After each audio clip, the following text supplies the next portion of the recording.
सोनामुखी, हरड़, मुलेठी जैसी अनेक जड़ी बूटियां और हजारों वर्षों का प्राचीन आयुर्वेदिक ज्ञान इस एक बोतल में समाया हुआ है।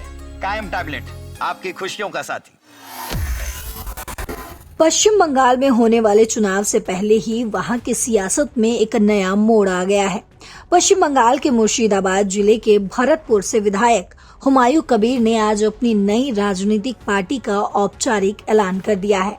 पार्टी का नाम है जनता यूनियन पार्टी। ये ऐलान 22 दिसंबर को मुर्शिदाबाद के बेलडांगा इलाके में एक बड़ी जनसभा को संबोधित करते हुए किया। तो दोस्तों, आपको याद होगा हुमायूं कबीर हाल ही में मुर्शिदाबाद में बाबरी मस्जिद की तर्ज पर एक नई मस्जिद की नींव रखी थी। इसी वजह से तृणमूल कांग्रेस यानी कि टीएमसी ने उन्हें 4 दिसंबर को पार्टी से निलंबित कर दिया था। उसके बाद से वो लगातार टीएमसी और मुख्यमंत्री ममता बनर्जी की आलोचना करते हुए नजर आते हैं। आज आखिरकार उन्होंने अपनी अलग पार्टी बना ही ली। हुमायूं कबीर ने कहा कि उनकी पार्टी का मुख्य उद्देश्य आम लोगों का विकास है। जनता मतलब आम आदमी और यूनियन मतलब विकास और प्रगति। पार्टी आम जनता के विकास के लिए काम करेगी और खासकर वंचित मुस्लिम समुदाय के हक और अधिकारों की मजबूती से आवाज उठाएगी, ऐसा हुमायूं कबीर का कहना है। उन्होंने जोर देकर कहा कि ये पार्टी सिर्फ विकास की राजनीति करेगी, विभाजनकारी राजनीति नहीं करेगी। वहीं चुनाव चिन्ह की बात करें तो उनकी पहली पसंद टेबल है, क्योंकि 2016 में जब वे निर्दलीय लड़ रहे थे तो उन्हें यही चिन्ह मिला था। अगर टेबल नहीं मिला तो दूसरी पसंद ट्विन रोजेज यानी कि 2 गुलाब होगा।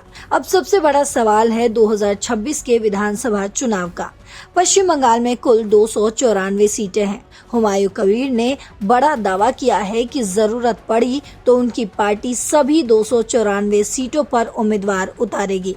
उन्होंने ये भी कहा है कि पार्टी कम से कम 90 से 100 सीटें जीतेगी और चुनाव के बाद किंग मेकर की भूमिका भी निभाएगी, यानी कोई भी सरकार उनकी पार्टी के समर्थन के बिना नहीं बन पाएगी। उन्होंने कुछ सीटों पर उम्मीदवारों के नाम के भी ऐलान किए हैं।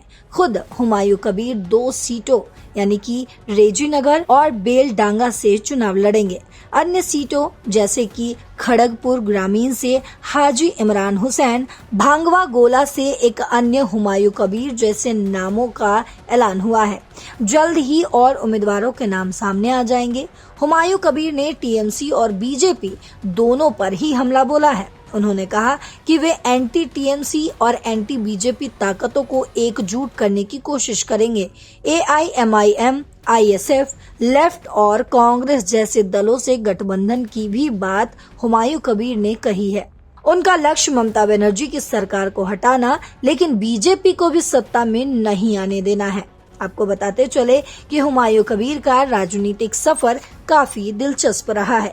2011 में वे कांग्रेस से विधायक बने, फिर टीएमसी में गए, फिर 2019 में बीजेपी ज्वाइन की और लोकसभा लड़े, फिर 2021 में वापस टीएमसी में आकर विधायक बने। अब अपनी पार्टी बनाकर वे मुर्शिदाबाद जैसे मुस्लिम बहुल इलाकों में मजबूत आधार बनाने की कोशिश कर रहे हैं।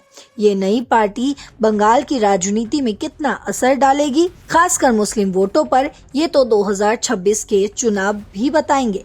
लेकिन फिलहाल ये खबर बंगाल की सियासत को गरमा रही है। बीजेपी ने तो यहाँ तक कह दिया है कि टीएमसी की मदद के लिए ही ये पार्टी बनाई गई है। आपको क्या लगता है?